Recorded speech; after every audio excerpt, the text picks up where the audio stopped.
Railway బడ్జెట్ను 1924 నుండి పార్లమెంట్లో విడిగా ప్రవేశపెట్టడం జరిగింది. మరి రైల్వే బడ్జెట్ చివరిసారిగా పార్లమెంట్లో ప్రవేశపెట్టబడిన సంవత్సరం 2016. 2017లో అరుణ్ జైట్లీ గారు రైల్వే బడ్జెట్ను సాధారణ బడ్జెట్తో కలిపి ప్రవేశపెట్టడం జరిగింది. అదేవిధంగా అరుణ్ జైట్లీ గారు 2017 నుండి బడ్జెట్ను ప్రవేశపెట్టబడే తేదీని ఫిబ్రవరి 28 తేదీ నుండి ఫిబ్రవరి 1కి మార్చడం జరిగింది. అదేవిధంగా అత్యధిక పదాలున్న బడ్జెట్ను ప్రవేశపెట్టింది మన్మోహన్ సింగ్ 1991లో.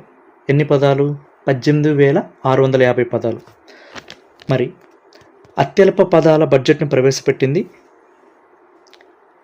హీరూభాయ్ ముల్జీభాయ్ పటేల్ గారు.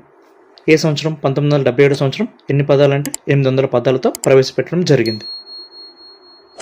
మరి ప్రశ్నకు సమాధానం ఆన్సర్ ఒక ప్రకటన మాత్రమే సరైనది.